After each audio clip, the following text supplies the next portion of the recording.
Enggak, sedikit aja. Jangan dikasih. Jadi begini, saya mengatur Nenggolan, saya satu kampung dengan Pak Mangisi Situmorang. Kami dibesarkan di desa, sampai sekarang angkutan pun belum sampai ke kampung kami. Ya artinya begini, kami sudah terbiasa dengan penderitaan dan rasanya tidak mungkin kami untuk membuat orang menderita. Karena dari fakta-fakta ini pun kita perlu berpikir jernih ya. Pertama, banyak kali kejanggalan dalam kasus ini. Sebelumnya, saya udah lama dengar berita ini, tapi saya anggap ini berita sampah. Setelah menimpa Pak M. Situmorang, kebetulan kami di sini punya namanya Forum Komunikasi Anak Rantau dari Kampung, saya ketuanya. Dan beliau adalah penasihat kami. Saya datang ke rumahnya, tolong jelaskan saya bilang. Setelah itu baru kami komitmen termasuk Pak Mukhtar Pakpahan untuk membantu menjelaskan persoalan ini. Kejanggalan pertama begini, bahwa ada seseorang mengaku sepupu. Ini sudah dikonfrontir, tidak sepupu. Kemudian dia kesulitan ketemu dengan Yuli sampai kami mengadu ke Komnas HAM. Begitu di Komnas HAM, tiba-tiba cepat banget datang bapaknya. Terus saya tanya, siapa yang membicarai bapaknya ini? Terus siapa yang memfasilitasi?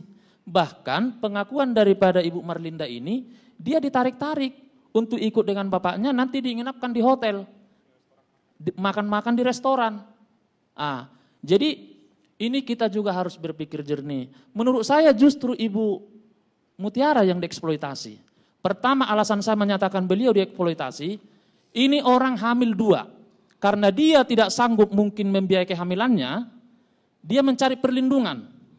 Setelah dia melahirkan, setelah dibayar, mungkin dia berpikir, wah biaya persalinan anakku 14 juta misalnya. Saya kalau kerja selama 1 tahun, belum cukup membayar itu, wajar dong. Saya juga kalau saya tolong orang, nggak mungkin dong saya diperbudak, tentu harus ada hitung-hitungannya. Mungkin dia berpikir, saya kalau membayar tenaga 14 bulan saya kerja. Dia sebelum melahirkan udah minta keluar, tapi nggak dikasih keluar. Itu nanti kita buktikan, tetapi perlu kita catat begini, seorang yang melahirkan tanpa jelas suaminya itu patut dipertanyakan. Kita bertanya juga, apakah kejujuran itu masih murni gitu loh, ya. Kemudian tadi ada juga disebutkan kebebasan beribadah, ya. Apakah seandainya misalnya mereka tidak mau beribadah terus kita dikatakan disekap? Tentu kita harus pahami unsur-unsur penyekapan itu gitu loh. Kalau orang Kristen tiap minggu itu kan harus ke gereja. Ya. Kalau 1 kali pun gak boleh keluar rumah, bagaimana dia mau ke gereja? Justru saya bilang, saya kenal betul bahwa Ibu MS ini pengasih Pak. Ya, tapi gak rasanya boleh. Tidak mungkin dia melarang orang ke gereja. Dia tidak melarang orang ke gereja. Ya kalau yang bersangkutan tidak mau ke gereja, melarang bagaimana? orang keluar rumah. Pak, saya sudah berbicara dengan tukang bakso Pak. Saya interview dengan security Pak. Bahkan security pernah melihat mereka cuci mobil, beli rokok. Ada namanya VJ, mudah-mudahan dia menonton siaran ini. Jadi makanya saya bilang, saya sangat setuju dengan pendapat Bang Henry, bahwa biarlah Tuhan nanti yang tahu akan kasus ini. Karena sudah begitu banyak kecurigaan, ya banyak kejanggalan-kejanggalan. Mengaku saudara, udah itu menjemput dengan nama-nama pomat. Ini juga nanti perlu kita telusuri, siapa pomat ini.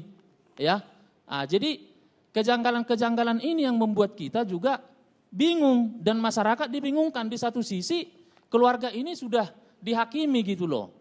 Bagaimana? Baik, kita ingin jelas dari Pak Polisi.